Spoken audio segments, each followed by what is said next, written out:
আধুনিক গণতান্ত্রিক শাসন ব্যবস্থায় সংসদের ভূমিকা বিশেষভাবে গুরুত্বপূর্ণ। তাই একে বলা হয় মহান এক প্রতিষ্ঠান, কারণ এখানেই জনপ্রতিনিধিরা জনগণের প্রত্যক্ষ ভোটে নির্বাচিত হয়ে সংসদীয় কার্যক্রমে অংশগ্রহণ করে থাকেন। আর এটাই একটা স্বাধীন ও সার্বভৌম মুক্ত সমাজের মূল ভিত্তি। এখানেই জনতার কণ্ঠস্বর শুনতে পাওয়া যায় এবং সর্বময় কর্তৃত্ববাদী সরকারের নীল নকশা বাস্তবায়নের বিরুদ্ধে প্রতিবাদী রাশ টেনে ধরা সম্ভব হয়। অতএব সংসদের প্রধান দায়িত্ব কর্তব্যগুলো হলো: 1 নম্বর, গণতান্ত্রিক বৈধতা ও প্রতিনিধিত্ব করা। 2 নম্বর, নিয়ন্ত্রণ, ভারসাম্য এবং নিরীক্ষা, যার মাধ্যমে সরকারি প্রশাসনের দায়বদ্ধতা ও জবাবদিহিতা নিশ্চিত করা এবং প্রয়োজনীয় আইন কানুন প্রণয়ন করা। এবং 3 নম্বর, সময় ও সমাজ বিবর্তনের প্রেক্ষিতে প্রচলিত আইন কানুনের প্রয়োজনীয় সংস্কার সাধন করা। উপরোক্ত আলোচনার প্রেক্ষিতে বাংলাদেশ জাতীয় সংসদের বর্তমান কার্যাবলী ও পেশাদারিত্ব সম্পর্কে একটু আলোকপাত করা যেতে পারে। সংসদে সংখ্যাগরিষ্ঠ সরকারি দল এবং সংখ্যালঘু বিরোধী দল নিজ নিজ দায়িত্ব কর্তব্য সঠিকভাবে পালন করছে কি? জনগণের আকাঙ্ক্ষা ও অভিপ্সা পূরণে সরকারি কিংবা বিরোধী দল এ যাবৎ কী বিল সংসদে আলাপ আলোচনা বা তর্ক বিতর্কের জন্য উপস্থাপন করেছে? জুলাই 24-এর গণ আন্দোলনের পরবর্তীতে অনুষ্ঠিত ত্রয়োদশ জাতীয় নির্বাচন 26-এ প্রস্তাবিত সংস্কার কার্যসমূহের জুলাই সনদ নামে যা পরিচিত, এর প্রতি প্রায় 70% ভোটদাতাদের হ্যাঁ-সূচক রায় জানিয়েছিল। সুতরাং বাংলাদেশের অধিকাংশ সংখ্যক জনতার আশা আকাঙ্ক্ষার কেন্দ্রবিন্দু ছিল এই জুলাই সনদ। এর প্রধান কয়েকটি গুরুত্বপূর্ণ প্রস্তাবনা ছিল: ক, বিচার বিভাগের পূর্ণ স্বাধীনতা, নির্বাহী বিভাগ থেকে আলাদা সচিবালয় প্রতিষ্ঠার মাধ্যমে এবং স্বাধীন নিরপেক্ষ কমিশনের মাধ্যমে বিচারকদের নিয়োগ, পদোন্নতি ইত্যাদি সম্পাদন করা। খ, স্বাধীন নিরপেক্ষ মানবাধিকার কমিশন গঠন। গ, স্বাধীন পুলিশ কমিশন গঠন এবং র্যাব বিলুপ্তকরণ। ঘ, স্বাধীন ও নিরপেক্ষ কমিশনের মাধ্যমে দুদক পরিচালনা এবং একটি কমিটির মাধ্যমে এর কার্যক্রম পর্যবেক্ষণ করা এবং ব্যাংক আইনের যুগোপযোগীকরণের লক্ষ্যে প্রয়োজনীয় সংস্কার বাস্তবায়ন। দেশের ছোট বড় সব মিলিয়ে প্রায় 35টি ভিন্ন ভিন্ন দলের প্রতিনিধিরা ছিল সংস্কার কমিটিতে। ম্যারাথন মিটিং, সিটিং ও ইটিং শেষে জুলাই সনদ 24-এ সবাই স্বাক্ষরও করেছিল।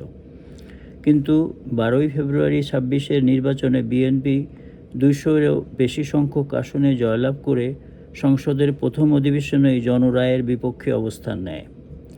সরকার জুলাই সনদ 24 তথা শাসন ব্যবস্থা সংস্কারের অধ্যাদেশগুলোর মধ্যে বিশেষ গুরুত্বপূর্ণ এবং সুশাসনের জন্য নিতান্তই অপরিহার্য প্রস্তাবনাগুলোকে খোঁড়া যুক্তি দেখিয়ে ঝুলিয়ে রেখেছে। এসব অধ্যাদেশ সম্পর্কে যুক্তিতর্ক করা কিংবা মত বিনিময় করারও অবকাশ দেওয়া হয়নি। সংসদীয় গণতন্ত্রে এটা কি শোভনীয়, না জনপ্রত্যাশার সাথে সঙ্গতিপূর্ণ?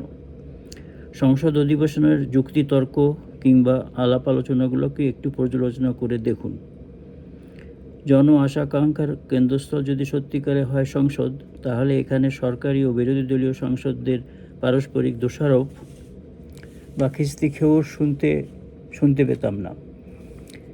পক্ষে এবং বিপক্ষে বাস্তবভিত্তিক তথ্যনির্ভর তর্ক বিতর্কের আলোকে জনগণ যে কোনো বিল বা অধ্যাদেশ সম্পর্কে ওয়াকিবহাল হতে সক্ষম হয় জ্ঞানী ও তথ্য অনুসন্ধানী সাংসদদের প্রাঞ্জল উপস্থাপনায়। এভাবেই গড়ে উঠতে পারে একটা কল্যাণমুখী সরকার, দেশ ও জনপদ। কিন্তু অত্যন্ত দুঃখ ও পরিতাপের বিষয় হলো যে আমাদের সংসদ যেন শুধুমাত্র সংখ্যাগরিষ্ঠ একটি দলের দলীয় ম্যানিফেস্টো বাস্তবায়ন এবং ব্যর্থ অতীত ফ্যাসিবাদী সরকারের একদলীয় অগণতান্ত্রিক রীতিনীতির পুনঃপ্রবর্তনের হাতিয়ার। তা না হলে যে পুলিশ প্রশাসনের কর্মকর্তা কর্মচারী কর্তৃক তারাও তো বিগত 17 বছরে কম নিগৃহীত হয়নি। বিচারের নামে প্রহসন করে দুর্নীতিবাজ বিচারপতিদেরকে দিয়ে ফরমায়েশি রায় প্রদান কি কম হয়েছে? রিমান্ড ও জামিন দেওয়ার মাধ্যমে বাণিজ্য ও লেনদেন এর কাহিনী সংখ্যাতীত। স্বাধীন, নিরপেক্ষ এবং স্বচ্ছ সাংবাদিকতার জন্য প্রস্তাবিত সংস্কারগুলো বাস্তবায়ন করার আগ্রহ দেখছি না। ফ্যাসিবাদী শাসনের অনুকরণে সাংবাদিকতা পেশাকেও দলীয়করণের মাধ্যমে চাটুকারিতা এবং অপসাংবাদিকদের দেওয়া হচ্ছে আশ্রয়, প্রশ্রয় কিংবা অন্যায্য সুযোগ সুবিধা। এসব নিয়ে সংসদে কোনো তর্ক বিতর্ক নাই, কি সরকারি কিংবা বিরোধী শিবিরে। সংসদ অধিবেশনগুলোতে অধিকাংশ সময়ই সংসদ নেতাকে একজন নীরব দর্শকের ভূমিকায় দেখা যায়। মাঝে মধ্যে নিজ দলের সাংসদদের উপস্থাপনে মুচকি হেসে টেবিল চাপড়ান কিংবা বিরতিকালে দলীয় সাংসদকে কাছে ডেকে পিঠ চাপড়িয়ে দেন। অথচ দেশ ও দেশের আপামর জনসাধারণ তাঁর মুখ থেকে অধিক তাৎপর্যপূর্ণ ও দূরদৃষ্টি সম্পন্ন দেশ পরিচালনার চিন্তাভাবনা ও পরিকল্পনা সম্পর্কে জানতে আগ্রহী। দায়িত্ব নেবার পূর্বে এর ঘোষণাও শোনা গিয়েছিল তার মুখ থেকে। পক্ষান্তরে মাননীয় প্রধানমন্ত্রী নিজ মুখে বিভিন্ন ভাষণে এবং এমনকি সংসদে দাঁড়িয়েও জুলাই সনদকে অক্ষরে অক্ষরে বাস্তবায়ন করবেন বলে অঙ্গীকার করছেন। অথচ সংসদ অধিবেশনের শুরুতেই সনদের সর্বাপেক্ষা গুরুত্বপূর্ণ সংস্কারমূলক অধ্যাদেশগুলোকে সম্পূর্ণ খোঁড়া যুক্তি দেখিয়ে শিকায় ওঠানো হলো।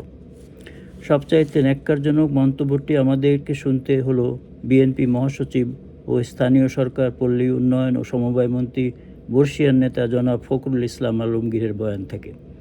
তিনি বিরোধী দলকে রাজনৈতিকভাবে মোকাবেলা না করে সম্পূর্ণরূপে নির্মূল করবার প্রত্যয় ঘোষণা দিলেন। এমন অগণতান্ত্রিক ও অশুভ আস্ফালন এদেশের রাজনীতি চর্চার দেউলিয়াত্বই প্রমাণ করে না?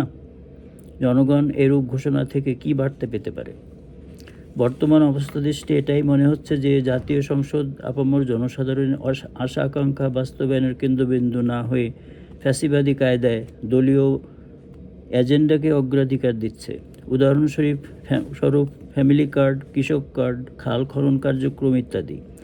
এসব কর্মকাণ্ডের ভালো মন্দ বিবেচনা করার মতো সময় এখনও আসেনি।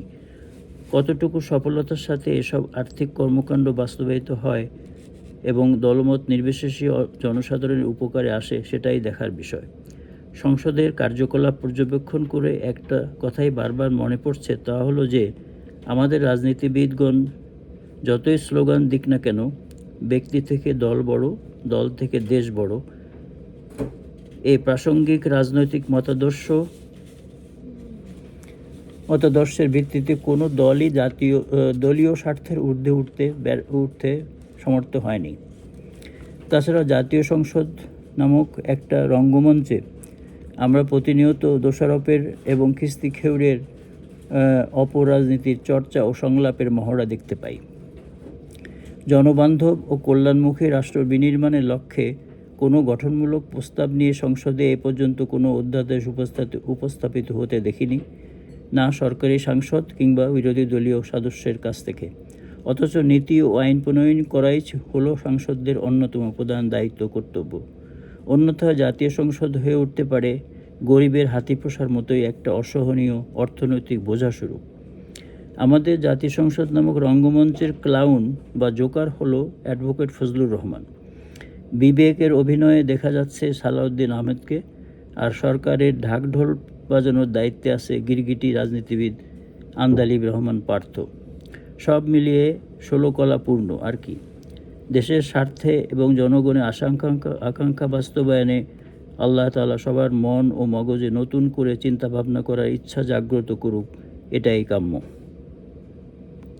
ধন্যবাদ।